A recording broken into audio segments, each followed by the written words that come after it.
Bien, buenas tardes. Vamos a comenzar este webinar, esta reunión acerca del uso de fármacos en el embarazo y durante la lactancia y también que puedan afectar a la fertilidad, con una especial mención fundamentalmente a aquellos que se utilizan en las llamadas enfermedades inmunomoduladas. En primer lugar, quería agradecer a UCB Pharma la amable invitación a participar en esta reunión y en segundo lugar quería agradecer a los ponentes que tenemos, especialistas en el tema, verdaderos expertos en este tema y que ahora introduciré. Y finalmente quería agradeceros a todos los que participáis en la reunión por vuestro interés y por estar aquí a esta hora que podía estar uno haciendo otras cosas, ¿verdad? El tema de... Yo soy José Luis Barta, soy jefe de servicio de obstetricia y ginecología Hospital Universitario La Paz, aquí en Madrid. Y como obstetra ginecólogo de a pie, yo creo que es un tema verdaderamente muy importante, ¿verdad? Muy importante, se dice siempre de los temas cuando uno va a una reunión, pero esta vez sinceramente y honestamente muy importante. La embarazada, y eso los obstetras ginecólogos lo sabemos y tenemos experiencia de ello, la mujer embarazada sufre con mucha frecuencia en relación a los fármacos y embarazo dos situaciones. Una en la que se le corre el riesgo de que se le dé un tratamiento a la ligera y ese tratamiento puede producir efectos secundarios tanto en el bebé, ¿no? La tan conocida teratogenicidad, como en ella, porque algunos efectos son especialmente vulnerables en el periodo del embarazo, se pueden dar con más frecuencia, con mayor severidad durante el embarazo, pero la otra es quizás todavía incluso más frecuente y es el nihilismo terapéutico. Entonces, por desconocimiento en muchas ocasiones o por falta de consenso en otras, pues el médico o el profesional sanitario en general le niega un tratamiento a la embarazada, muchas veces asumido por la propia embarazada, que no quiere tomar nada por el temor a lo desconocido, a que pueda afectar al bebé, y se le niega el tratamiento y con lo cual lleva, sobre todo en enfermedades del tipo de las que vamos a hablar hoy, pues una posibilidad verdaderamente importante de brote o de empeoramiento de la enfermedad y de estar en muchas ocasiones poniéndose a riesgo o soportando una serie de síntomas sin ninguna necesidad. Es fruto en algunas ocasiones de la falta de consenso entre diferentes especialidades. Y yo sé que se va a hablar de todo esto también esta tarde. Y es frecuente también encontrar que por un lado se reúnen los inmunólogos, por otro los reumatólogos, por otro los reumatólogos, dermatólogos, los farmacia hospitalaria, los ginecólogos, y cada uno hace su documento de consenso. En el núcleo a lo mejor sí que coinciden, pero luego hay muchos aspectos en los que no coinciden. Y esto lleva a una desorientación, una variabilidad en la práctica clínica que termina influyendo negativamente en la embarazada. Por eso es tan importante dos cosas. Una, los documentos de consenso, como el que se va a presentar aquí, las guías, se va a presentar la guía, lo dará el doctor Joaquín Borrás, va a presentar una guía, él es el coordinador del grupo de estudio de tratamientos en enfermedades inmunomoduladas de farmacia hospitalaria, trabaja en el hospital de Sagunto, y va a presentar una guía que yo creo que considero muy importante y que va a ser de mucho beneficio su conocimiento para todos nosotros. Y luego son importantes las guías, como digo, los documentos de consenso. La doctora Nuria Martínez, que hablará a continuación, que es especialista en ginecología y obstetricia de nuestro hospital y dirige y coordina la unidad de enfermedades autoinmunes y embarazo, y es una verdadera especialista en el tema, pues es importante los documentos de consenso, como digo. Ella ha participado recientemente, por ejemplo, en la guía de consenso sobre el tratamiento y el manejo de la psoriasis durante la gestación y durante el puerperio, ¿verdad? Momento en el que puede empeorar la enfermedad. Y en ese grupo de consenso pues se han reunido especialistas de diferentes especialidades médicas y han llegado pues eso, a un consenso que va seguro a disminuir esta variabilidad en la práctica clínica que tan negativamente puede afectar al tratamiento. Ha participado también en otros documentos de consenso sobre lupus y embarazo, sobre el síndrome antifosfolípido y embarazo, y es una auténtica experta en el tema. Y luego, finalmente, pues queda la aplicación práctica de todo eso. Y para eso tenemos aquí específicamente a la doctora Elena Zamora, del Servicio de Dermatología del Hospital Universitario de Móstoles, que ella nos va a presentar ya verdaderamente casos clínicos prácticos, donde podremos ver la aplicabilidad de todo esto que hemos aprendido esta tarde. Así que yo ya me callo, sin más, vamos a empezar y le vamos a dar ya, en primer lugar, la palabra al doctor Joaquín Borrás, como digo, del Hospital de Sagunto y coordinador del grupo de trabajo sobre enfermedades inmunomoduladas de la Sociedad Española de Farmacia Hospitalaria. Daros las gracias a todos vosotros que estáis asistiendo a este webinar, al doctor Barta por la invitación en el mismo y bueno, y al Laboratorios UCB por su colaboración en lo que es esta jornada. Pues sí, yo soy el coordinador del Grupo de Trabajo de Enfermedades Inmunomediadas Inflamatorias de la Sociedad Española de Farmacia Hospitalaria y el objetivo de nuestro grupo es que los medicamentos, ya sean biológicos o no biológicos, en pacientes con IMID se utilicen de la manera más adecuada posible y que obtengamos que sea un uso seguro, eficaz y que obtengamos los mejores resultados en salud. Y por ello nosotros pensamos que deberíamos de desarrollar una guía de fármacos en embarazo, lactancia y fertilidad. ¿Por qué? Pues ¿por qué teníamos que hacerlo? Pues porque resulta que en un paciente que está embarazada de lactancia o que tiene deseo de gestación, pues estos pacientes, pues como sabéis, tienen cambios fisiológicos que afectan a la farmacocinética de los fármacos. Desafortunadamente vivimos en una época donde muchas pacientes tienen problemas de fertilidad. Además, pueden aparecer malformaciones congénitas, algunas de ellas asociadas a la toma de fármacos, lo mismo que abortos. Y luego todos los cambios en los hábitos de vida pues afectan a este tipo de pacientes. Y además, tenemos que las enfermedades inflamatorias inmunomediadas son de elevada prevalencia, de 6 a 7 personas por cada 100, y encima tenemos muchas mujeres en edad fértil, desafortunadamente, que tienen este tipo de enfermedades inmunomediadas. Y siempre es necesario, yo creo, que unificar y tener claro qué consejo preconcepcional tenemos que dar a estas pacientes.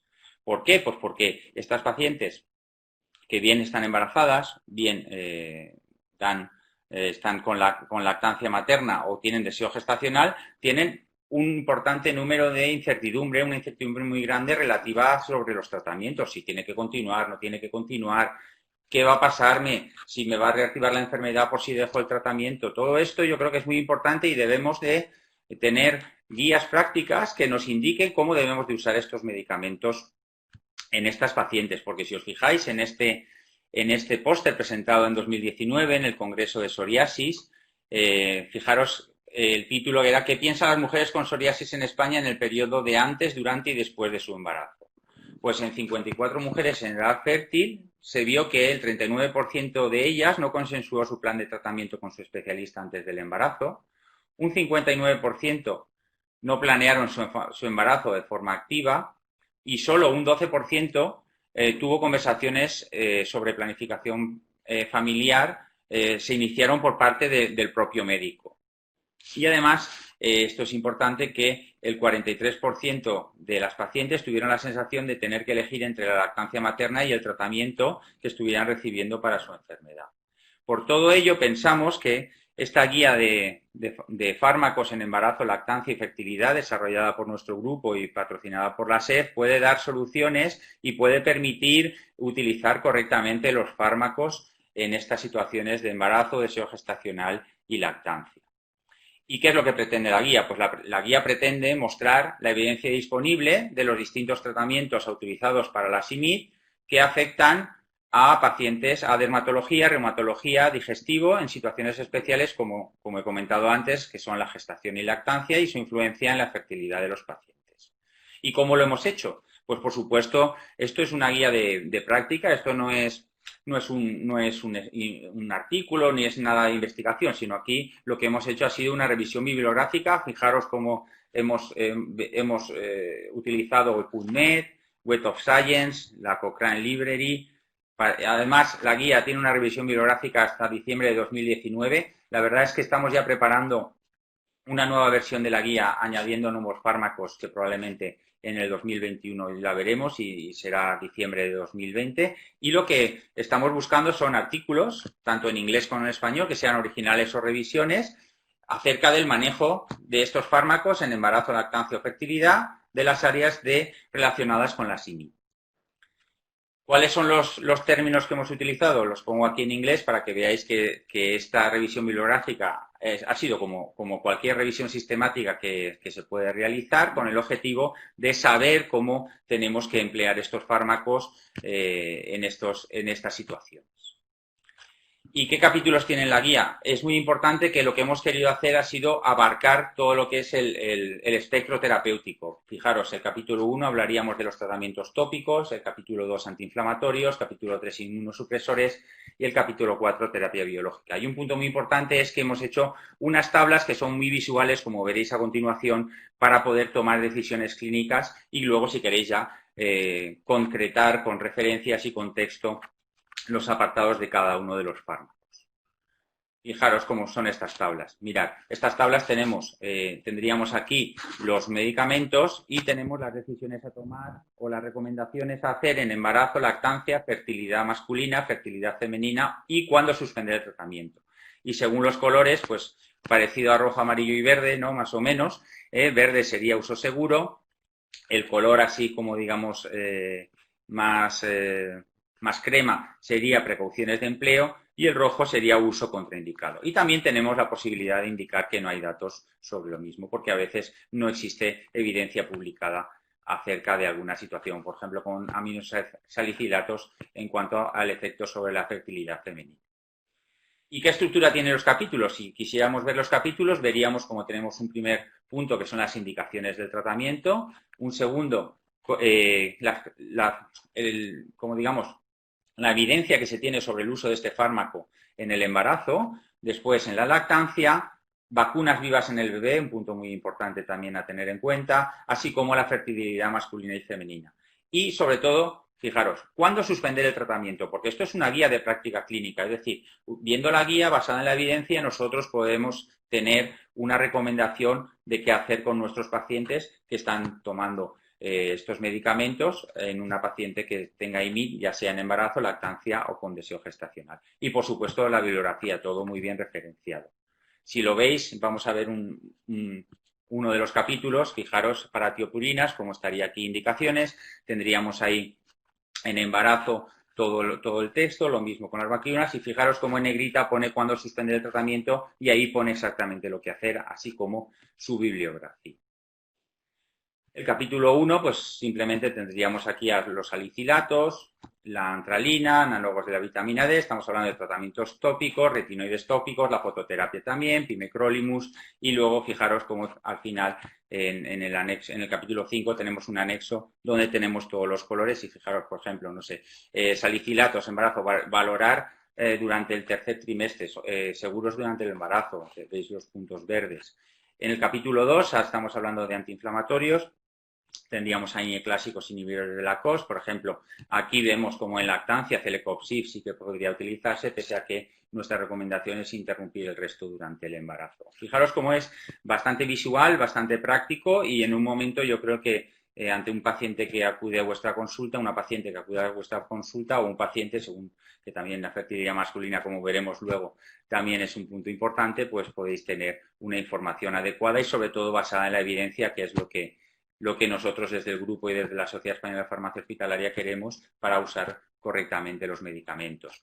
En cuanto al capítulo 3 serían los inmunosupresores. Aquí, por ejemplo, está el metrotexato, lo he puesto como un fármaco que es muy tomado por pacientes en IMID. Y también fijaros cómo vamos incluyendo todas las novedades. También aparece apremilast, tofacitinib y baricitinib, que son los últimos fármacos que se han incorporado a este arsenal terapéutico de las IMID y que son moléculas pequeñas y que nosotros vamos a ir poco a poco mejorando y añadiendo los nuevos. Por ejemplo, aquí ahora recientemente se ha aprobado un nuevo fármaco, upadacitinib, para artritis reumatoide, que es de la misma familia de tofacitinib y baricitinib, y en la siguiente versión de la guía que sacaremos, la actualización, lo incluiremos en la misma. Si veis en este tipo de inmunosupresores, pues lo mismo, también aparecen todas las recomendaciones con sus colores y cuándo suspender en la tabla del capítulo 5. Aquí lo tenéis también. Fijaros cómo en los nuevos apremilast, tofacitinib y baricitinib el rojo es predominante y se recomienda suspender el tratamiento. O porque tienen problemas de heterogeneidad, porque no es recomendable dada la escasa experiencia que tenemos con los mismos. Lo mismo con las terapias biológicas. Fijaros cómo aquí están todos los tratamientos que tienen original y biosimilar, y los nuevos tratamientos. Incluso hemos incluido risankizumab, que es el último fármaco que disponemos para la psoriasis. Aquí pues lo mismo. Fijaros cómo es de destacar cómo certolizumab todo es verde y sí que aparece claramente que es seguro a lo largo del embarazo. Es el único que se puede emplear en todas las situaciones del mismo, aunque en la fertilidad femenina, como pasa con muchos de ellos, excepto con infliximab, no tiene datos, pero en lo otro, que es una parte muy importante, pues tenemos muchos datos. Y también fijaros cómo muchos fármacos están contraindicados, y fijaros aquí en cuanto a los nuevos, la mayoría de ellos están contraindicados, aunque, por ejemplo, secukinumab está con dudas en el uso del embarazo, se debería valorar beneficio-riesgo. En la lactancia está contraindicado, pero fertilidad masculina no tiene efecto. Y todo ello lo tenemos disponible de manera gratuita en nuestra página web, en la página web de la Sociedad Española de Farmacia Hospitalaria. Dentro de la misma hay una biblioteca que son las guías, y en esta, veis aquí, tenemos la posibilidad de poder descargarse gratuitamente el formato PDF. Si queréis, no hace falta que lo apuntéis, simplemente con que pusierais en Google SEF guía embarazo os manda directamente al enlace y podríais descargarlo.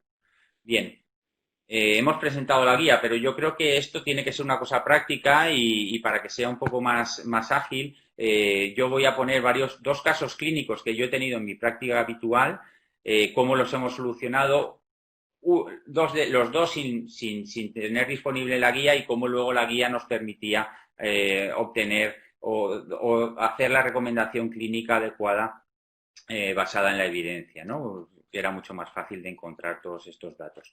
Y también en la parte final os hablaré sobre los fármacos que se están usando en el COVID-19, aunque la hidroxicloroquina, como ya sabemos, ahora no se está usando, pero que esa información también la tendríamos en la guía, ¿no? Por si acaso fuera necesario tenerlo en cuenta. Pues este es un caso práctico que nos pasó en el hospital. La verdad es que nos hicieron una interconsulta a farmacia que fue un poco complicada, porque fijaros, paciente varón con tratamiento con ciclosporina, consulta sobre contraindicación en caso de embarazo de su pareja. Esto era en 2018. La verdad es que no teníamos la guía, tuvimos que hacer una búsqueda importante, porque esto, por supuesto, era muy novedoso para nosotros. Tuvimos que hacer varias búsquedas y claro, nos costó bastante tiempo y teníamos que encontrar una evidencia concreta. Después de esta búsqueda sí que encontramos que este medicamento se consideraba como categoría C de la FDA en embarazo, y que, bueno, pues dada su posible teratogenicidad de la ciclosporina, se aconseja que los hombres suspendan este fármaco 3 meses antes de intentar la concepción, ¿vale? Si hubiéramos tenido la guía, nos hubiéramos ido directamente al capítulo 5 de la ciclosporina, donde, aunque no lo veis aquí, indica exactamente esta recomendación. Es decir, hubiera sido mucho más rápido, y por eso yo creo que la gran utilidad que va a tener el disponer de este tipo de de este tipo de documentos basados en la evidencia para el manejo de estos fármacos en pacientes con IMI, ya sean mujeres o ya sean hombres en el caso de esta fertilidad masculina. Y el segundo caso es un caso que también pasó en el 2018. Tenemos una mujer diagnosticada de artritis reumatoide que llama a la consulta de farmacia porque se ha quedado embarazada accidentalmente y nos dice que estaba en tratamiento con certolizumab y metrotexato. La verdad es que ella dice que se sentía rara y hacía un mes ya que no tomaba el metrotexato. Entonces, pero ella ya nos llama confirmando su embarazo, es decir, esto es la vida real. Y lo primero que pensamos fue horror, porque una paciente con metrotexato y embarazada, ya sabemos la teratogenicidad del metrotexato y que se recomienda suspender. Un poco de alivio sí que sentimos en cuanto al tratamiento biológico, porque estaba con certolizumab, como hemos visto antes, de uso seguro durante el embarazo. Y entonces, pues, vamos a la guía y vemos claramente que está contraindicado en el embarazo, cuando suspender de 3 a 6 meses antes de la concepción y seguir con ácido fólico durante ese tiempo y embarazo, y en los casos que se suspendió el metrotexato antes de la concepción, tuvimos embarazos normales. La verdad es que tuvimos aquí una situación buena, que la paciente conocía el riesgo del metrotexato, ¿no? Y entonces no lo administró durante el primer mes porque se sentía rara. Sí que es un caso en el que podemos decir que la exposición o el riesgo podría ser bajo. En la guía sí que nos dice que al menos un ciclo ovulatorio después de la última dosis de metrotexato es esta situación, basada en este estudio de cohortes publicado por Weber y Schroeder. En cuanto al certolizumab, pues nosotros recomendamos continuar el tratamiento. ¿Por qué? Pues porque este fármaco, según su estructura, no dispone de la región FC, por lo que su transferencia a través de la placenta se considera mínima. Y además tenemos datos de registros que proceden de más de 1.000 pacientes en los que no se evidencia teratogenicidad o incremento del riesgo de muerte fetal. Por ello se considera de elección durante el embarazo. Esto es el texto sacado directamente de la guía. Y en cuanto a las lactancias, para continuar y dar la información toda a la paciente, pues también ha demostrado una mínima transferencia de certolizumab igual al plasma materno de la leche, por lo tanto, nuestra recomendación en la guía es que pueda administrarse durante la lactancia. Como habéis visto, he puesto dos casos muy diferentes, uno de fertilidad masculina y otro de un paciente en tratamiento biológico. En principio este se continuaría, pero hay que tener mucho cuidado y hay que conocer muy bien estos fármacos a la hora de tomar estas decisiones clínicas. Si os puedo decir, el final de este caso es que no ha habido ningún problema. La paciente tuvo un niño que ha estado tomando lactancia y que no ha habido ningún problema con el niño, porque es una paciente nuestra que sigue y mantuvo el tratamiento durante todo este periodo en una situación de remisión clínica. Es muy importante este punto porque todos los especialistas de reuma, derma y digestivo lo que sí que comentan es que una reactivación de la IMID durante el embarazo y la lactancia puede generar bastantes problemas en la paciente y en el feto. Y bueno, pues un poco la guía en tiempos de COVID. La verdad es que la hidroxicloroquina la he puesto, aunque sé que ahora no se usa, pero que sí que nosotros cuando se usaba sí que miramos y vimos por si había alguna situación relativa a una paciente. Vemos que la exposición si es corta y no crónica no produce ningún problema durante el embarazo y se puede compatibilizar con la lactancia. Y sí que tocilizumab continúa utilizándose, aunque ahora sí que también vuelven a haber también datos que nos hablan de que no parece que sea el mejor tratamiento para parar esa cascada antiinflamatoria, ¿no? Sería mucho mejor. Lo que se está usando mucho más son los corticoides y después se está valorando el mismo, aunque también parece que baricitinib puede ser otra opción. Y como veis aquí, pues en la guía nos dice que tocilizumab no tenemos información suficiente. Sí que en estudios en humanos ha habido un mayor número de abortos, pero no malformaciones. Y sí que tenemos un estudio de exposiciones accidentales, como lo veis aquí, que lo recogió Roche en su Global Safety Database, y donde nos dice que no parece que haya un aumento sustancial de riesgo de malformaciones, pero sí que aumenta el riesgo de parto prematuro y disminución del peso. Por lo tanto, nosotros en la guía con tocilizumab consideramos que no se debe utilizar durante el embarazo. Baricitinib, que ya veréis como hoy creo que ha recibido por la FDA, baricitinib es un fármaco que se trata para la artritis reumatoide también para este tipo de pacientes. Y además hoy ha recibido por la FDA la aprobación para su uso conjunto con Remdesivir en pacientes COVID. También si buscarais en la guía veríais cómo no se recomienda su uso durante el embarazo, salvo que sea claramente necesario, pero tendría que ser muy necesario. En este caso, estos tratamientos serían cortos y podríamos probablemente valorar el beneficio-riesgo, pero yo, en principio, con falta de evidencia, no lo utilizo. Y aquí tenéis un poco, pues también los datos de tocilizumab, ¿no? Que tenemos que discontinuarlo 3 meses antes del embarazo. Es decir, la guía nos dice que un paciente con tocilizumab, una paciente con deseo gestacional, deberíamos de discontinuarlo 3 meses antes. Porque además, y también en la lactancia, no se conoce si se excreta en leche materna o no, con lo cual no debería de utilizarse durante la lactancia. Y un poco nuestras conclusiones. Nuestras conclusiones son que hemos desarrollado esta guía para mejorar el uso de los fármacos, ya sea biológicos o no biológicos, en pacientes embarazadas o con lactancia o fertilidad con IMI. Es muy importante, yo creo, que programar el embarazo en IMI. Es necesario informar sobre los fármacos teratógenos, sean terapia biológica o no. Hay que tener en cuenta, como habéis visto en el caso, la exposición paterna.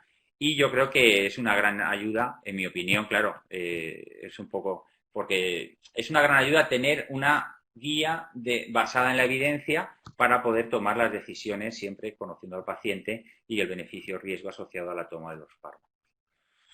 Por esta razón, yo creo que en la foto anterior que aparecía ahí la incertidumbre, a mí me parece que la guía de fármacos en embarazo, lactancia y fertilidad puede quitar toda esa incertidumbre, por eso le he quitado la foto y he puesto la guía en esta última diapositiva para poder utilizar de una manera adecuada, segura, los fármacos en pacientes con embarazo, lactancia y fertilidad masculina y femenina. Y bueno, muchas gracias. Vuelvo a poner el enlace y simplemente, pues nada, espero que os sirva de ayuda en vuestra práctica clínica diaria. Y muchísimas gracias por estar aquí con vosotros. Hola a todos, soy la doctora Nuria Martínez Sánchez y lo primero que quería era agradecer al comité organizador por su invitación a participar en este webinar y a todos los asistentes pues, por estar un jueves por la tarde escuchándonos. Y yo voy a hablar sobre la importancia de la consulta preconcepcional en pacientes con enfermedades autoinmunes sistémicas. Y quería empezar la charla con esta captura de pantalla del webinar que se hizo hace unos meses por el doctor Borrás, donde presentaron la guía de fármacos en embarazo, lactancia y fertilidad. Y me llamó mucho la atención, pues, el pequeño porcentaje, solo un 12% de las conversaciones sobre planificación familiar fueron iniciadas por el médico. O sea, me parece un porcentaje bastante pequeñito y espero que, bueno, al final de la charla os convenza un poco a todos y que en un par de años o dos, cuando se vuelva a hacer esa encuesta nacional, pues en vez de un 12% se convierta en un 70 o un 80%. ¿Por qué es importante la consulta preconcepcional? Porque es clave para conseguir los mejores resultados materno-fetales. ¿Qué hacemos en la consulta? En la consulta hacemos, pues, llevamos esos 4 puntos que veis ahí, que son los que vamos a ir desglosando a lo largo de la charla. Lo primero que vamos a hacer es establecer el pronóstico o el riesgo de la gestación individualizado en cada gestante a través de predictores clínicos o analíticos de malos resultados perinatales o de complicaciones materno-fetales. Vamos a evaluar en un segundo punto qué tratamientos ha tenido la paciente previamente y cuáles tiene ahora. En algún caso vamos a desaconsejar la gestación.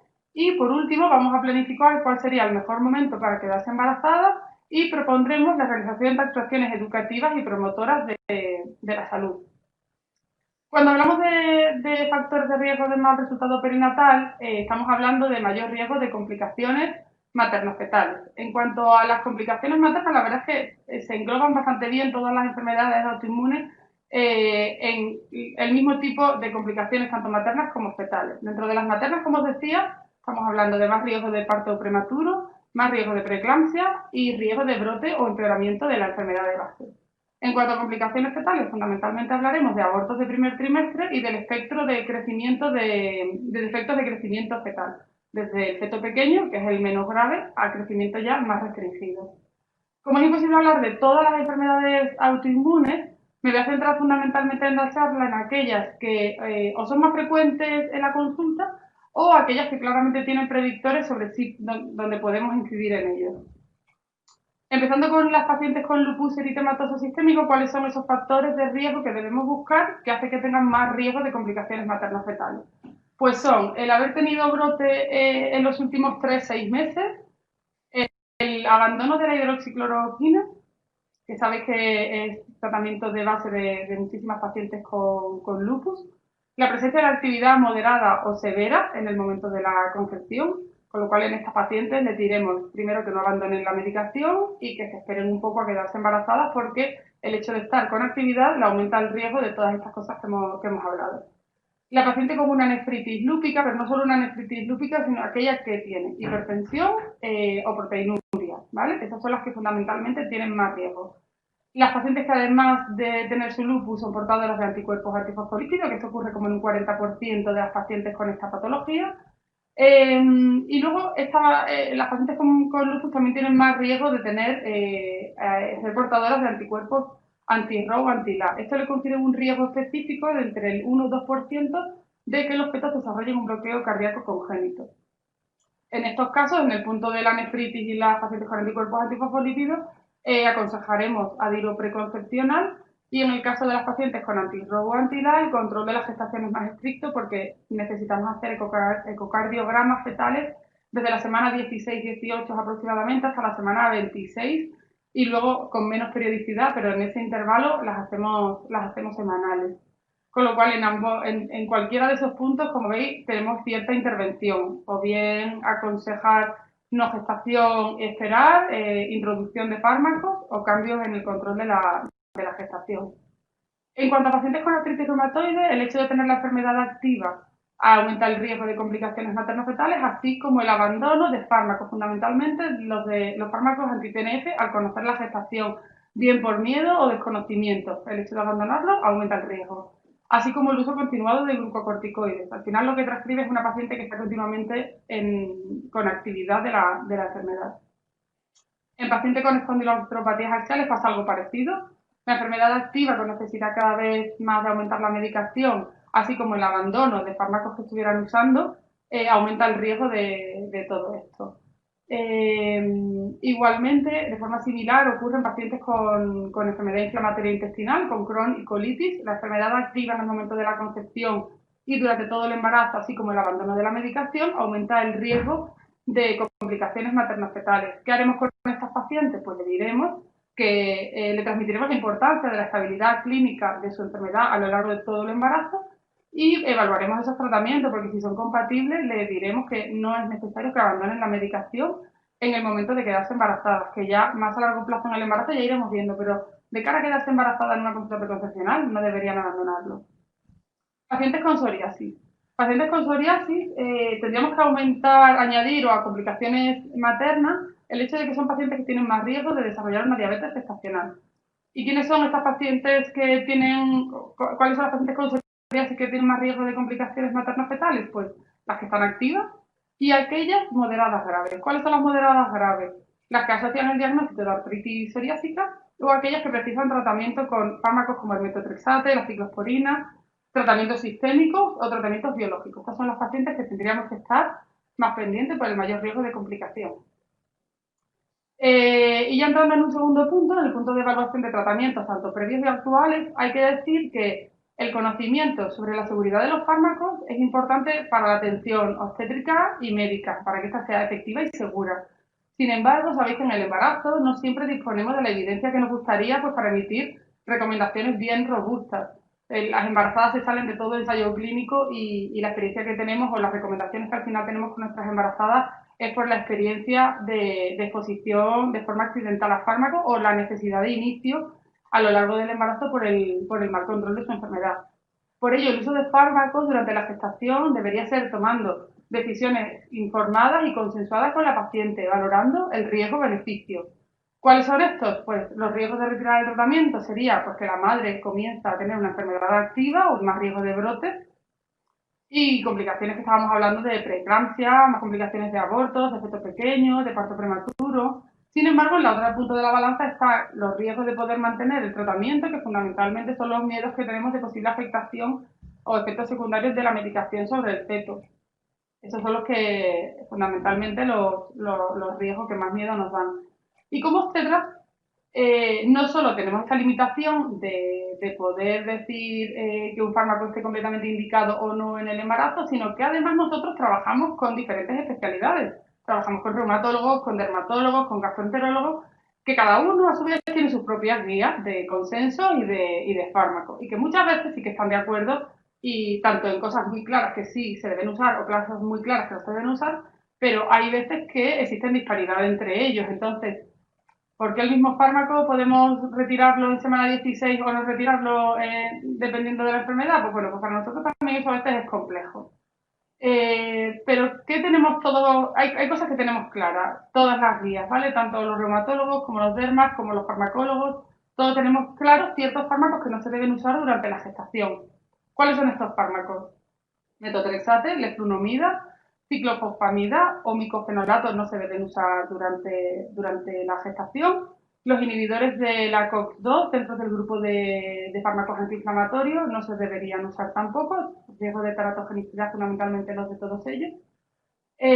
Fármacos un poco más específicos de pacientes con psoriasis, pues dentro de los tratamientos tópicos no deberían usarse las antralinas o los retinoides tópicos, o como fármacos ya sistémicos, el acitretino, los retinoides sistémicos, el PUVA sistémico, el apremilast, dimetilfumarato y metotrexate, como veis ahí marcados, no se deberían usar durante la gestación. ¿Vale? Eso lo tenemos todos claro. Hay fármacos que además no se aconsejan, pero en algún momento de la gestación. Eso también lo tenemos que tener en cuenta. Por ejemplo, los AINES no se deben usar en tercer trimestre a partir de las 30 a 32 semanas por riesgo de cierre del ductus arterioso. Sin embargo, son fármacos que sí que están permitidos en los otros trimestres del embarazo. Con lo cual es un fármaco muy bueno de rescate para pacientes, por ejemplo, con artritis o con espondiloartropatías axiales, que la verdad que le vienen fenomenal los antiinflamatorios. El citrón, el acenocumarol, este es igual, este es un fármaco que a veces lo podemos encontrar en nuestras embarazadas porque tienen alto riesgo trombótico y precisan anticoagulación importante. No se deben usar ni en primer trimestre ni en tercer trimestre. Sin embargo, en mujeres de alto riesgo trombótico sí que estaría permitido el uso entre las semanas 12 y 34 aproximadamente. En pacientes con enfermedad inflamatoria intestinal, fundamentalmente algunos antibióticos como el metronidazol o el ciprofloxacino se deben evitar en primer trimestre, pero sí serían permitidos si fueran necesarios segundo o tercer trimestre. Y lo que os decía por otro lado, fármacos que claramente sí que se pueden usar durante la gestación y que tenemos también todos claros, siempre y cuando el beneficio supere al riesgo, por supuesto. Corticoides, hidroxicloroquina, sulfasalacina, azatioprina, ciclosporina, tacrolimus, inmunoglobulina. Esos son fármacos que, valorando riesgo-beneficio, si son necesarios, se usan y en principio la verdad que no hemos tenido mayores complicaciones con ellos. Igualmente con colchicina y mesalazina, ¿vale? También son fármacos que usamos con bastante frecuencia y en principio no se han visto mayores complicaciones. Sin embargo, cuando nos metemos en los fármacos biológicos, aquí es donde quizás hay más disparidad de opinión entre las diferentes sociedades. Empezando con los anti-TNF, los anti-TNF son los fármacos biológicos con los que más experiencia tenemos, son los que más años llevan. Y aquí sí que hay uno de ellos que son los que todos tenemos claro que sí que podemos usar durante todo el embarazo, que no es necesario retirarlo y que se puede mantener incluso durante la lactancia, porque por su estructura molecular no pasan prácticamente nada a la placenta. Y ese es el certolizumab.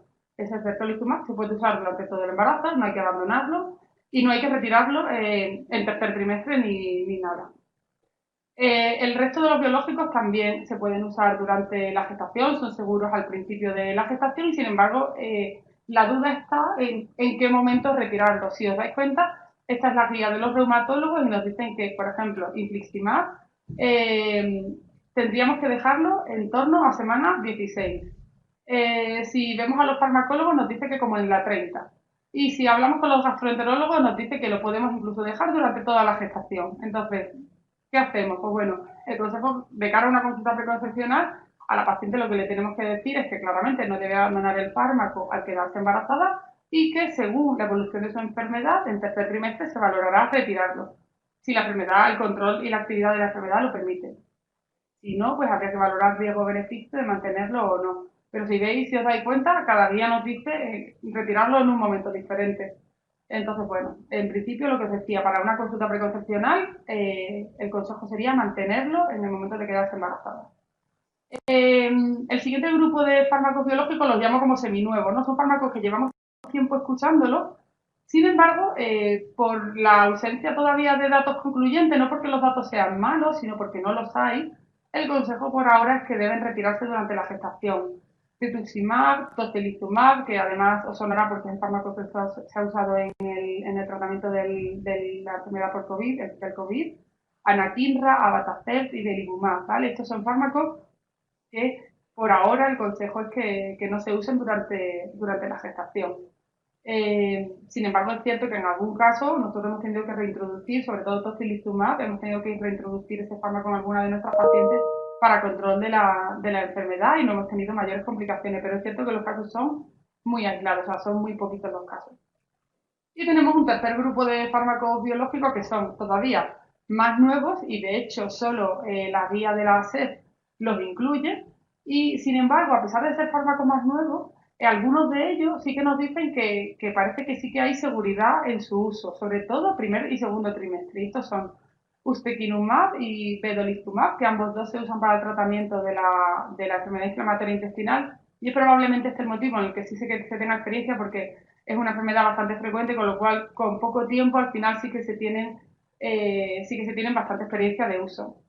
En ambos casos parece que son seguros durante el primer y segundo trimestre y que un poco es la retirada del fármaco donde en tercer trimestre donde se tiene que tener un poco más de vigilancia. Pero de primera el consejo en estas pacientes sería en una consulta preconcepcional que no lo abandonen. Igual pasa con secukinumab, ¿vale? Parece que también puede ser seguro al principio de la gestación. Eso se usa en pacientes fundamentalmente con psoriasis. Con el resto sí que es muchísimo más corta la experiencia y en principio no se aconseja por ahora su uso en el embarazo. Y una vez que hemos hablado de los fármacos con la paciente, hay determinadas situaciones clínicas que desaconsejarían la gestación. ¿Cuáles son estas? Pues una hipertensión pulmonar severa o una enfermedad pulmonar restrictiva, una insuficiencia cardíaca o una enfermedad renal crónica importante. En estos casos nosotros diremos que el riesgo de una gestación es lo suficientemente importante como para desaconsejarla. Y luego hay tres situaciones clínicas en las que en principio las desaconsejaríamos momentáneamente. Una de ellas es el infarto cerebral o un brote importante en los últimos meses, e igualmente que la enfermedad esté activa en ese momento, así como el uso de fármacos no compatibles durante la gestación, que le diríamos que no le aconsejamos en ese momento el embarazo, pero que en cuanto haga los cambios necesarios sí se podría quedar embarazada. Igual que en el caso de que tenga activa la enfermedad, al menos que se controle durante unos meses. Así que lo que hablábamos, pues una vez dado el pronóstico de todos esos factores de riesgo que hemos visto al principio de la charla, valorando los fármacos, tanto cuáles son los que se deben mantener o no, pues planificaríamos cuál es el mejor momento. ¿Cuál sería? Pues una enfermedad sin actividad, al menos 3-6 meses, que la paciente esté con suplementos periconcepcionales, como toda mujer que se quiere quedar embarazada, con yodo y con ácido fólico, y después de haber realizado las modificaciones terapéuticas necesarias y que esté con los fármacos compatibles, los mínimos fármacos compatibles durante la gestación que le permita estar la enfermedad estable. Y además recordaremos la realización de determinadas actuaciones educativas y promotoras de la salud. ¿Cuáles son estas? Pues el cribado del cáncer de cervix con citología cérvico-vaginal dentro de protocolo, dentro de cribado normal.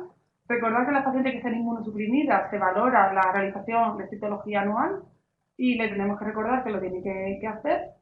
Y sobre todo en pacientes con psoriasis, donde la obesidad es relativamente frecuente, aconsejaremos la reducción y en la medida de lo posible la reducción del peso, para así además disminuir riesgos de diabetes gestacional, de hipertensión, de efectos macrosómicos, bueno, todas las complicaciones asociadas a la obesidad.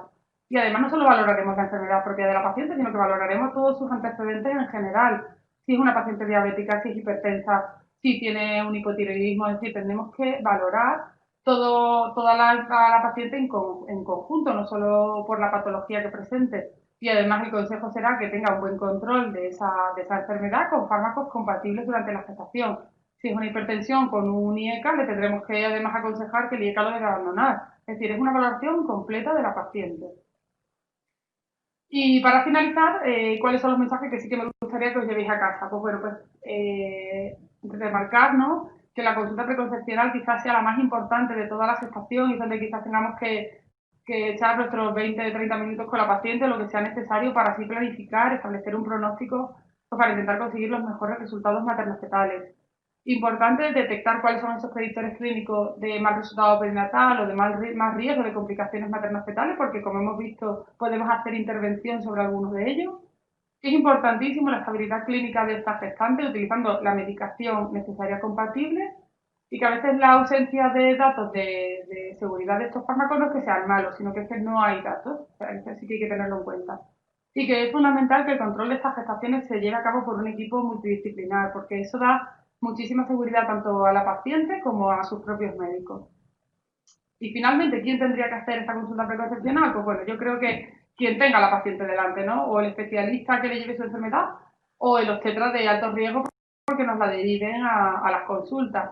Y quizás una buena forma de iniciar la conversación pues podría ser con la pregunta: ¿tienes planificado quedarte embarazada en el próximo año? Si la respuesta es sí, pues hay que empezar con toda la charla que hemos hablado. Si la respuesta es no, pues el consejo será: en el momento en que quieras quedarte, me lo dices y hablamos, que hay cosas que tenemos que hablar. Así que nada, muchísimas gracias. Bueno, gracias a, bueno, pues al comité organizador y por supuesto a UCB por contar conmigo. Soy Elena Zamora, soy dermatóloga del Hospital Universitario de Móstoles y bueno, os voy a contar la experiencia propia con certolizumab mujeres en edad fértil. Y antes se me ha ocurrido que como la psoriasis ha cambiado muchísimo en los últimos años su concepto y su tratamiento, pues voy a empezar con unas pequeñas pinceladas sobre esta enfermedad. La psoriasis, bueno, pues ha dejado de considerarse una enfermedad meramente cutánea, en el que, bueno, pues solamente había placas en la piel, no asociaba con comorbilidades, era una enfermedad clásicamente que no picaba, teníamos muy pocos tratamientos, prácticamente tópicos y algún sistémico, ciclosporina, fototerapia, metotrexate, pero no disponíamos de nada más. Y ha cambiado muchísimo en los últimos 10, 12, 15 años para convertirse en una enfermedad inflamatoria crónica inmunomediada, dentro del grupo de las inmunomediadas, junto con, no sé, con la artritis reumatoide, con el lupus, con hidradenitis supurativa o con la enfermedad inflamatoria intestinal, donde la inmunidad innata y la inmunidad adquirida, especialmente el TNF-alfa y el eje de las interleuquinas 17-23, tiene un papel fundamental, y aparte asocia comorbilidades que pueden ser muy graves y muy incapacitantes, como la artritis psoriásica o como la enfermedad cardiovascular o el hígado graso. O sea que es una enfermedad que puede conllevar una importante alteración de la calidad de vida. La prevalencia en España más o menos es del 2,3% y esto es un poco la distribución por sexos. Bueno, decir que un porcentaje alto de los psoriásicos, aproximadamente un 20, un 25%, incluso un 25% o más, van a necesitar tratamiento sistémico biológico. Bueno, ¿en qué momento afecta la psoriasis? Pues sabemos que el 75% de los casos ocurren antes de los 40 años y la edad media de diagnóstico va a ser alrededor de los 28 años. Con lo cual, bueno, pues es un periodo muy, muy crítico para la mujer, donde muchas veces se están planteando el quedarse embarazadas. Bueno, sabemos que las mujeres con psoriasis presentan mucho mayor carga de la enfermedad que los hombres, y así sabemos que un 60%, bueno, pues ven afectada su capacidad para disfrutar de la vida, un 29% ven, o sea, en comparación el 18% de los hombres afirma que han afectado a sus relaciones íntimas, o que un 20%, por ejemplo, retrasaron su decisión de ser madres por alguna preocupación con la enfermedad.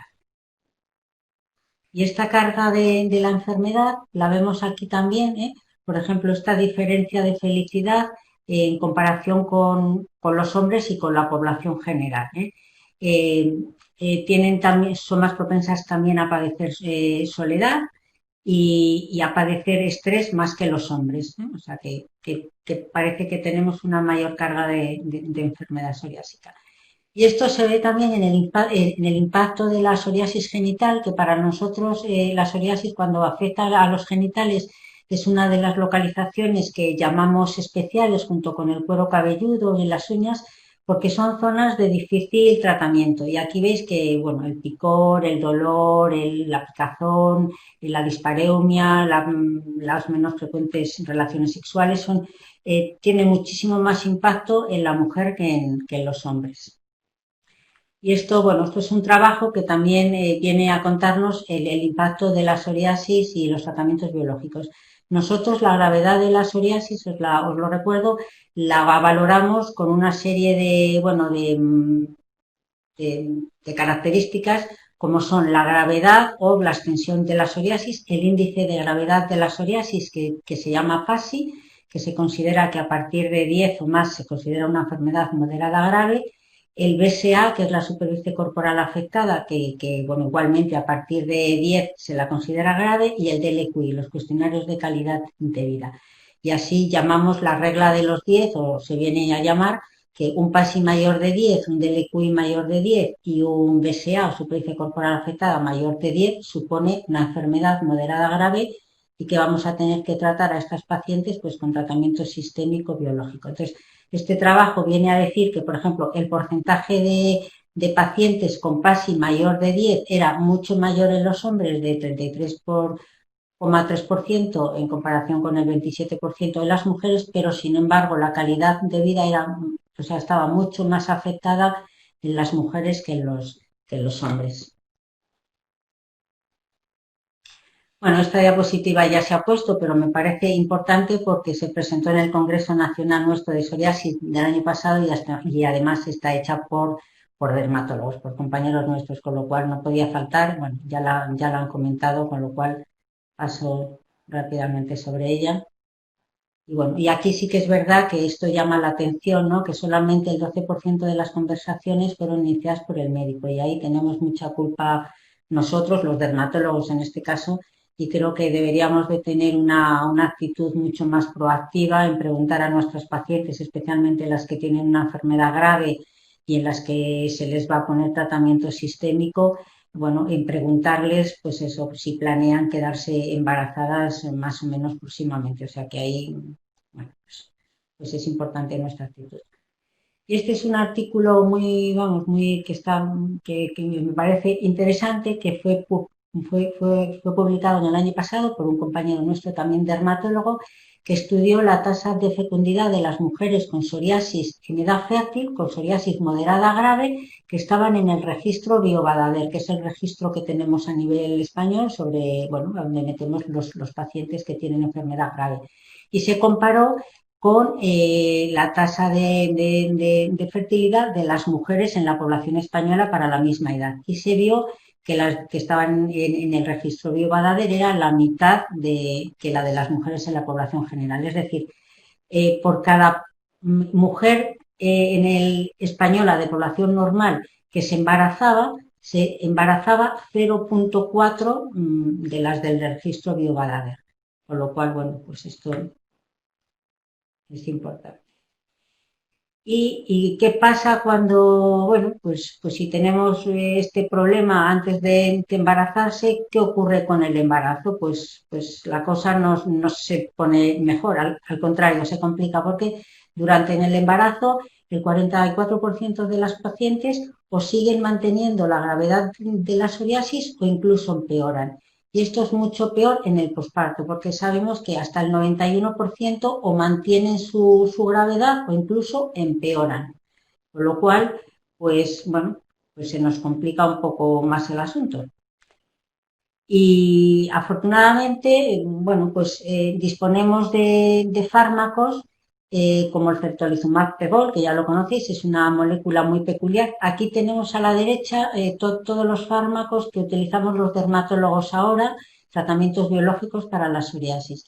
Los anti-TNF, etanercept, infliximab, adalimumab, bueno, y el certolizumab, los anti-L17, SECU, BRODA e ICSE, los anti-L1223, que es ustekinumab, y aquí falta uno, los anti-L23, que es risankizumab, tildrakizumab y guselkumab. Estos son todos los tratamientos biológicos que utilizamos, también de, por supuesto, el metotrexate, el etretinato, ciclosporina, en fin. Bueno, entonces, recordar que, bueno, esto es una molécula muy peculiar, que no dispone de fragmento cristalizable o fracción constante, que sería el rabito de la I, y que hacen que al no tener esta fracción, bueno, pues que no pase placenta, que no se una al receptor FC del recién nacido, que no atraviese la placenta y que pueda ser utilizado sin ningún problema.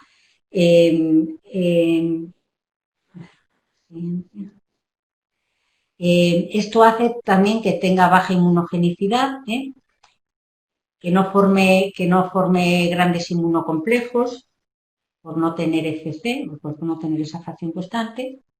Esta es una diapositiva para ver que penetra más fácilmente los tejidos, pero por la pegilación. La pegilación en una molécula hace que esa molécula sea más soluble, que sea menos inmunógena, que atraviese mejor el tejido inflamatorio y que se mantenga más en el tejido inflamatorio y que tenga una vida media más larga. Y aquí, bueno, este es un ejemplo de cómo penetra en el tejido inflamatorio y se mantiene un poquito más en comparación con otros anti-TNF. Pero lo que a nosotros nos interesa es el paso placentario de la inmunoglobulina. Ya, bueno, no voy a decir nada nuevo porque eso lo sabéis posiblemente mejor que yo. La IgG fundamentalmente pasa en el segundo y en el tercer trimestre del embarazo. Y esta molécula, la ventaja que tiene es que al no tener fracción constante, no se va a unir al FC del recién nacido y no va a pasar placenta, con lo cual va a ser muy segura tanto en el tercer trimestre, que es cuando pasa esta inmunoglobulina, especialmente la IgG1, no va a pasar y se va a poder utilizar en los 3 trimestres del embarazo. Esto es un estudio que se hizo de los cambios en la sangre de los recién nacidos de madres expuestas a anti-TNF durante el embarazo, en concreto con adalimumab y infliximab. Y es importante porque estos niños van a nacer con cierta inmaduridad en el sistema inmunitario, tanto de las células B como las células T, y va a tener implicaciones de tratamiento, porque estos niños van a tener quizás cierto riesgo de tener infecciones neonatales. Convendría hacerles a lo mejor una analítica para descartar neutropenia y no se les va a vacunar o no se les va a recomendar vacunar con vacunas de virus vivos hasta pasados por lo menos 6 meses, especialmente con la BCG y con los rotavirus. Entonces esto es importante tenerlo en cuenta, las madres que han sido expuestas a estos fármacos. Y un poco para demostrar que no pasa placenta y que no pasa a la leche materna, vamos, que no hay una transferencia placentaria y que no pasa a la leche materna, pues 2 estudios, uno es el CRIP, donde se cogieron muestras de sangre de mujeres embarazadas más allá de las 30 semanas y cuya última dosis de certolizumab pegol pues había sido menos de 35 días antes del parto.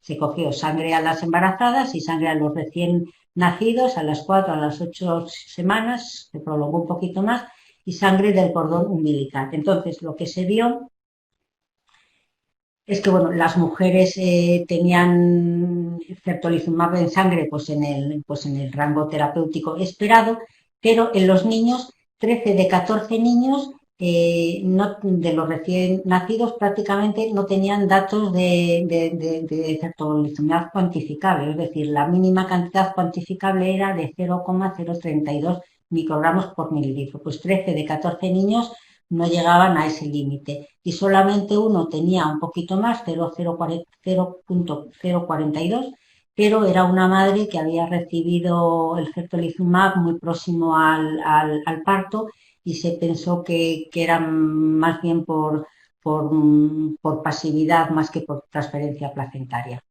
Este es el nivel mínimo cuantificable de certolizumab. Con lo cual, bueno, pues está claro que no. Y además este niño a las 4 u 8 semanas había normalizado ya los niveles como los otros, ya apenas detectable. Y en cuanto al estudio para ver sangre materna, pues es el CRADL, y es que se cogieron mujeres que se les había puesto más de 3 dosis, 3 o más dosis de certolizumab, y se les cogió la leche materna cada 2 días. Se vio que más del 60% de las muestras, o bueno, casi el 60% de las muestras tenían dosis indetectables, es decir, con el nivel inferior de cuantificación, que es de 0,032 microgramos. Y que la dosis más alta que se observó en leche materna era de 0,076 microgramos por mililitro, es decir, menos de 3 veces la dosis mínima cuantificable. Con lo cual, esto, bueno, pues significa que apenas tiene también paso bueno, pues a la leche materna. Con lo cual sería muy seguro también en la lactancia. Bueno, y resumiendo, pues que puede ser utilizado durante todo el embarazo, en los 3 trimestres, y si es clínicamente necesario, y en la lactancia. Y esto es interesante porque son las últimas guías, son muy recientitas, además del año 2020, de la Asociación Británica, bueno, de Terapia Biológica en Psoriasis, que nos vienen a decir, bueno, fundamentalmente es esto, bueno, que el certolizumab pegol, la transferencia a través de la placenta es baja o prácticamente indetectable. Lo de las vacunas vivas, que esto es muy importante, que deben ser evitadas en los primeros 6 meses de vida en los niños que han recibido tratamiento, o sea, las madres que han recibido tratamiento biológico, y sobre todo esto, ¿no? O sea, considerar el certolizumab pegol como primera línea cuando se va a comenzar una terapia biológica en las mujeres que planean una concepción. Considerar suspenderlas en el segundo o el tercer trimestre cuando se supone que hay más paso placentario de la IgE para minimizar el riesgo fetal, pero considerar la ciclosporina, que no hay problema en el embarazo, o certolizumab pegol como primera línea cuando es necesario comenzar una terapia sistémica durante el segundo o el tercer trimestre. Y esto viene a resumir las guías. Y bueno, y yo os voy a contar mi experiencia con este peculiar fármaco, que tengo ya pues unas cuantas pacientes con psoriasis grave todas. Y el primer caso es una paciente de 41 años, Carmen, que tiene una psoriasis en placas desde la infancia, sin afectación articular, sin afectación ungueal, genital o de cuero cabelludo, que ya comentamos que para nosotros son localizaciones especiales. Había pasado prácticamente por todos los anti-TNF, por infliximab, por adalimumab, en julio del 2009 con etanercept, en octubre del 2016 empezó con ustekinumab, que es un anti-L1223, y en junio del 2017, estando no muy bien, decide suspender el tratamiento porque, bueno, quiere quedarse embarazada y entra en un programa de fertilización in vitro. Entonces le proponemos tratamiento tópico o ultravioleta B de onda corta, que se puede utilizar en el embarazo, no así en Cuba. Y bueno, y en septiembre del 2018 comienza con certolizumab ante ese embarazo programado, deseado desde hacía muchísimo tiempo, en dosis o sea, empezamos ya con dosis de mantenimiento. Y 2 meses después la paciente estaba sin lesiones, o sea, increíblemente limpia. Y en noviembre de este año, es decir, hace 2 semanas o 3 que la he visto, está embarazadísima, está ya de como 5 meses o por ahí, está estupendo, lleva sus controles, la paciente está bien, el feto está bien y sin ningún problema. O sea, que estamos esperando a que el niño o la niña nazca para darle la enhorabuena. Este es un poco en el resumen, una paciente muy complicada porque había pasado por muchos tratamientos antes de bueno, pues iniciar certolizumab, y en 2020 que está embarazada. Segundo caso es Tania, que me dio un gran susto. Es una mujer de 25 años con psoriasis en placa también desde la infancia, sin afectación articular, y estaba tomando anticonceptivos. También una paciente muy complicada porque había hecho primero los sistémicos clásicos, fototerapia, metotrexate, en el 2014 adalimumab, en febrero con un PASI de 18, que es altísimo, ya hemos dicho que a partir de 10 ya se considera moderada o grave, empezó con secukinumab, que es una IL-17. Y en agosto del 2017, estando con ese tratamiento, bueno, pues me la encuentro un día por el pasillo y me dice, doctora, estoy embarazada. Bueno, suspende el tratamiento. Durante la gestación la tuvimos con tratamiento tópico y cuando nace el bebé, yo la veo en septiembre que ya había nacido el bebé, quiere dar lactancia, presentaba placas extensas en tronco, en cuero cabelludo y en genitales y bueno, pues iniciamos certolizumab en dosis de ficha técnica con una inducción y luego mantenimiento y curiosamente también 2 meses después, en mayo del 2000, vamos, en noviembre del 2018 estaba ya sin lesiones, en mayo estaba estupendamente y como les vemos cada 6 meses a estas pacientes con tratamiento biológico, si están bien y estables, supongo que estará al venir mañana o pasado, vamos, un día de estos. Y estaba estupendamente también. Igual, un paciente muy complicada que había pasado por muchos fármacos sistémicos, biológicos. Julia es una mujer de 39 años que es obesa, tiene poliposis intestinal y un esófago de Barrett. Y tenía también una psoriasis en placas desde la infancia, sin afectación articular, pero sí de uñas y de cuero cabelludo. Julia había pasado solamente por sistémicos, por metotrexate, por ultravioleta de onda corta y por tópicos. Y en septiembre del 2018, igual con un PASI alto de 17,4 y lesiones sobre todo muy pruriginosas, con importante alteración de la calidad de vida y un posible embarazo, porque llevaban amenorrea no sé cuántos meses, pues la pautamos directamente certolizumab, luego se confirmó que no estaba embarazada y nada, y en enero del 2019 tenía un eritema residual y en mayo del 2020 ya estaba sin lesiones. Luego, ahora os enseño unas fotografías porque de esta paciente sí que tengo fotografías. Bueno, esta es un poquito más fácil, pasó de los sistémicos directamente a certolizumab pegol. Estas son fotos de la paciente. Esto es a las 4 semanas, aunque veáis aquí manchitas, prácticamente es un eritema residual, ¿eh? Fijaros cómo estaba, fijaos, por detrás, esto es eritema, prácticamente ya no tenía lesiones. Y esto es a los 4 meses, ¿eh? Totalmente limpia. Y por detrás igual, sin ninguna lesión y con algunas zonas residuales, pero vamos, maculosas y igual aquí en el muslo y a los 4 meses. Y el último caso es Sara, que es una chica muy jovencita de 22 años, que tiene una psoriasis solo de 2 años de evolución, sin afectación articular o ungueal, con una superficie corporal afectada del 9%, con un PASI de 13,6 y afectación especialmente del cuero cabelludo y genital, es decir, localizaciones especiales de muy difícil tratamiento. Solo había hecho tópicos y bueno, fototerapia intermitentemente. Y como estaba con este PASI tan alto, se le inició en marzo del 2019 certolizumab, dosis de ficha técnica y impresionantemente un mes después, marzo-abril, estaba ya sin lesiones y en mayo estaba sin lesiones. Tendrá un día de estos también. Y bueno, esta es muy facilita porque pasó de los tópicos prácticamente a certolizumab. Y esta es Sara. Sara tenía, bueno, una importante afectación de la calidad de vida, una importante afectación genital que le dificultaba mucho sus relaciones sexuales y mucha afectación del cuero cabelludo. Aquí en la zona lumbar, que son placas típicas, y luego, aunque no se ve muy bien en la fotografía, tenía todas las piernas y los brazos salpicaditas por lesiones más pequeñas, ¿eh? O sea, que no se ve muy bien, pero bueno, y esto es pues también al mes más o menos, ¿eh? Limpia totalmente.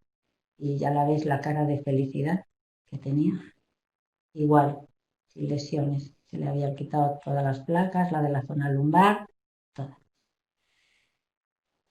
Y bueno, y como conclusiones, mi experiencia, tengo más pacientes porque he ido pues añadiendo más estos últimos meses, es que, bueno, pues que tiene muy buena respuesta, que actúa muy rápidamente, que al mes prácticamente todas las pacientes han mejorado, que parece ser que la respuesta no está influencada por el peso corporal, que en algunos fármacos sí ocurre. Dos pacientes son obesas, vamos, dos de las dos que os he presentado. Es eficaz en localizaciones llamadas especiales para nosotros, como genitales o cuero cabelludo, que ha sido bien tolerado, no han tenido ningún efecto secundario grave y que la respuesta es eficaz independientemente de si el paciente es naif o no, porque ya habéis visto que varios de las pacientes habían pasado por múltiples tratamientos biológicos de un mecanismo anti-TNF o incluso algunos interleuquinas de IL-17 o IL-12-23, como el SECU, con lo cual parece ser que es independiente de si el paciente es naif o no. Y esta es mi experiencia con certolizumab. Muchas gracias a todos los ponentes. Yo creo que han sido unas ponencias exquisitas, muy interesantes y sobre todo, y a mí lo que más me ha gustado es que han sido muy prácticas, porque se han expuesto casos clínicos, se han dado recomendaciones pues para el día a día y bueno, pues ahora se abre un turno de preguntas. Todavía tenemos, yo creo que por lo menos 10 o 15 minutos. Algunas preguntas han llegado por aquí ya, pero bueno, si alguien quiere hacer preguntas, no tiene más que escribir ahí en el apartado correspondiente y yo las voy transmitiendo a los ponentes. Por ejemplo, me llega aquí una pregunta, pues a mí también me preguntan, como a la doctora Martínez, que cuál es la recomendación en pacientes mujeres con algún grado de displasia, neoplasia por el virus del papiloma humano que están en tratamiento biológico por una enfermedad inmunomodulada. Muchísimas gracias.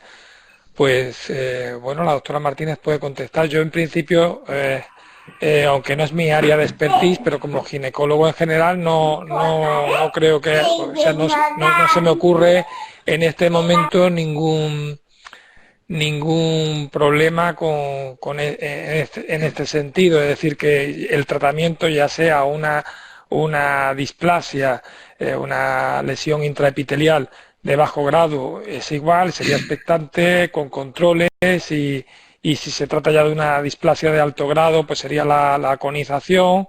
Es decir, el manejo sería biopsia, conización en el alto grado, o bien ya si se trata de una lesión invasora, pues el tratamiento ya adecuado en función del estadio. No se me ocurren tratamientos específicos en las mujeres con problemas de enfermedades autoinmunes.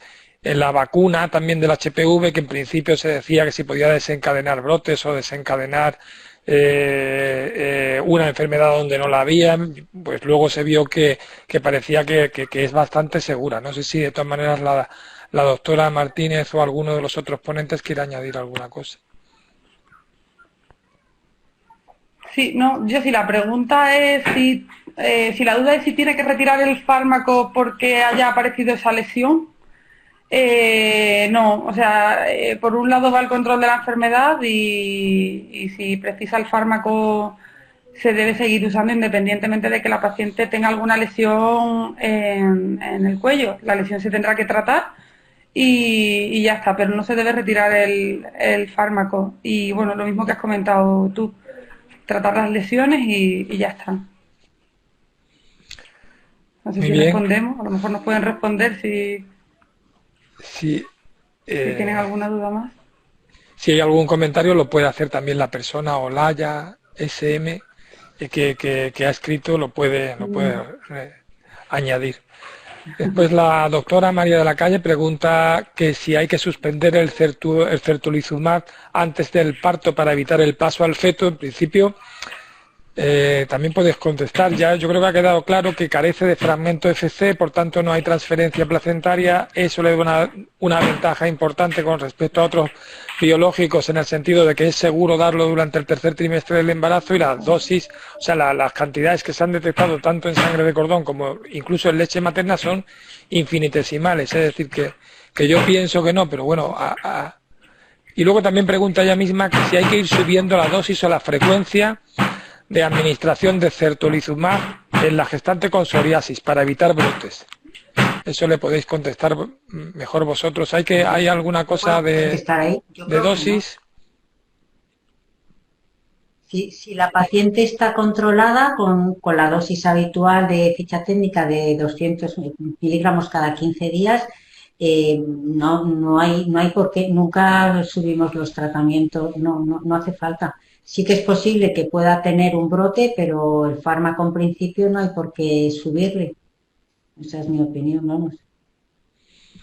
Bien. Sí. ¿Algún comentario? Nosotros también, algún caso que tenemos se mantiene esa dosis, como dice Elena. Nosotros también alguna experiencia que hemos tenido no tiene por qué. Si la paciente está en remisión clínica, pues... Claro. Si está controlada, no hay por qué.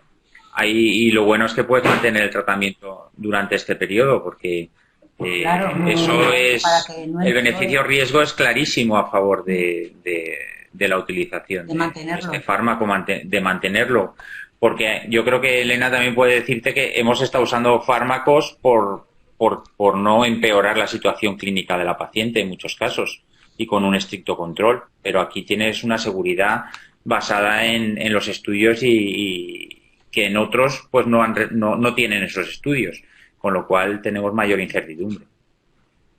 Los estudios hizo que se modificara además la ficha técnica, con lo cual en la ficha técnica está bien aclarado, vamos, que se puede utilizar y que no va a pasar placenta, o lo que las cantidades que va a pasar son ínfimas, o sea, prácticamente no cuantificables casi, o sea que... Sí, a nosotros lo que nos ha pasado como mucho, no necesitar subir dosis, pero sí acortar, o sea, aumentar la frecuencia. Si en vez de dárselo cada 2 semanas, ha necesitado pues disminuir a cada 10 días o a cada 8 días. Eso sí lo hemos tenido en algunas de nuestras pacientes. Pero más que subir dosis, aumentar en frecuencia o reducir intervalos. Eso sí. Pero... Sí. Bueno, nosotros hacemos las dos cosas a veces con los fármacos. Intensificar, que se llama, o espaciar o acortar. Más espaciamos, es decir, alargamos más el tiempo cuando la paciente está controlada, pero algunas veces intensificamos dosis o acortamos tiempo. Sí, se hace, yo creo que indistintamente, según nos veamos nosotros más cómodos o según nos deje farmacia también, porque muchas veces farmacia hospitalaria no nos deja acortar tiempo con algunos fármacos. Me parece que por alusiones creo que voy a intervenir porque, a ver, no es que no nos deje, es que estás usando el fármaco fuera de la indicación y hay una parte de seguridad que es muy importante. Y yo creo que eso... Y también yo creo que, Elena, tenéis ahora, con las nuevas adiciones, tanto de nuevos TNF como de nuevos IL-23, una posibilidad de tratar al paciente muy importante, incluso con bastantes líneas terapéuticas, que yo creo que dermatología y reumatología, artritis reumatoide son las que más tratamientos biológicos distintos o más distintas dianas tenemos, y yo creo que ahí tenéis una parte importante para valorar tal vez el uso de otro medicamento, tal vez. Sí. No nos podemos quejar, o sea, tenemos fármacos muy buenos, muy potentes cada vez más y cada vez con una posología más cómoda, porque los IL-23 se dan cada 8 semanas, pero risankizumab y tildrakizumab cada 12 semanas, o sea que son 4 inyecciones al año, además con posibilidad que se habla con los IL-23 de modificar el curso de la enfermedad, es decir, incluso suspender en determinadas épocas del año, a lo mejor, si el paciente está bien, volver a introducir, y claro, muy cómodo para el paciente, o sea, es una inyección cada 3 meses. Quería preguntar, Joaquín... Con una eficacia además súper alta, vamos. Sí. Quería preguntarte, en la guía, concretamente en el apartado de certolizumab, ya yo creo que ha quedado claro a lo largo de todas las charlas su seguridad en todos los trimestres del embarazo. pero en la guía hay una nota que dice, para las mujeres que planean quedarse embarazadas, puede considerarse el uso de un método anticonceptivo durante los 5 meses posteriores a la última administración de certolizumab. Eso quizás es un poco, ambiguo, ¿no? En el sentido de que por un lado estamos diciendo que es seguro durante el embarazo y por otro lado se dice que puede considerarse. ¿Por qué lo ponéis eso? ¿Es una coletilla que se pone siempre o sí, es una coletilla porque hay algún que encontramos y que en principio es como, digamos, de una coletilla que encontramos y decidimos ponerla porque sí, es muy seguro, pero bueno, aquí estamos en una situación, como digamos, muy especial y yo creo que toda la información hay que indicarla y por esa razón se pone. Pero sí que es verdad que nuestra experiencia es que, por lo menos la experiencia personal que tenemos es que es el fármaco recomendado. O sea, es un área donde es así y bueno, yo creo que es más un poco porque hemos encontrado en alguna que otra guía algo de evidencia y esas recomendaciones. Entonces, yo creo que un poco por lo completa que es la guía, como ves, en cuanto a referencias y demás, por eso se ha incluido. Muy bien. Y quería preguntar también a Nuria, porque se ha hablado, por no hablar todos de certolizumab, se ha hablado también de la hidroxicloroquina, que nosotros somos bastante entusiastas en mantener su uso durante el embarazo, sobre todo en las mujeres con anticuerpos anti-RO, ¿verdad? Por el tema del bloqueo cardíaco, que parece que podría prevenirlo, bloqueo cardíaco congénito. ¿Tú nos puedes decir algo con respecto a eso? Porque ha salido también en 2 de las charlas sobre el uso de la hidroxicloroquina, su seguridad.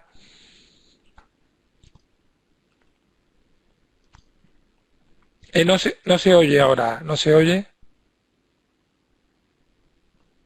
¿Es a su seguridad en el embarazo o al uso para esa indicación? Sí, al uso durante el embarazo. Yo creo que en las 2 charlas, tanto Joaquín como tú habéis dicho que se puede utilizar, pero con ciertas precauciones y tal. Sí. Pero todavía hay quien lo quita. Sí. No, el consejo es mantener la hidroxicloroquina porque es un fármaco seguro, no se han visto mayor tasa de malformaciones, ni abortos, ni nada. Casi si me apuras lo contrario, no es que disminuyan los abortos, pero como al dejar el fármaco la paciente aumenta su actividad y aumenta el brote, eso al final es lo que acaba aumentando el riesgo de abortos, con lo cual, y de complicaciones más a largo plazo, con lo cual seguridad del fármaco, la verdad que sí, tenemos bastante experiencia y no hemos tenido mayor número de complicaciones y vamos, sí, la verdad es que bastante seguro. Muy bien. Yo quería preguntar, Pues sí. y con ciclosporina, que nosotros sí que es verdad que se puede utilizar y en nuestras guías lo dicen todas, pero a mí siempre no sé, que me quedo siempre con Nosotros alguna. tenemos mucha experiencia, Sí, más que la ciclosporina. sí. No, que sí que es verdad que la ciclosporina la utilizamos cada vez menos y la utilizamos por periodos muy cortos de tiempo porque no se puede utilizar tampoco mucho por los problemas de hipertensión y tal. Pero bueno, en el embarazo, según las guías británicas, junto con el certolizumab, serían los 2 únicos fármacos que podríamos utilizar, pero a mí la ciclosporina siempre me da cierto reparo mantenerla durante el embarazo. ¿Tenéis experiencia alguna negativa con ciclosporina o...? No, no, con ciclosporina, además la experiencia que tenemos sobre todo son con trasplantadas. Tenemos bastantes trasplantadas que lo usan y no lo abandonan. Lo que hacemos con ellas es más control de tensión arterial, porque sí que se ha visto que tienen más riesgo de hipertensión, pero el resto nada.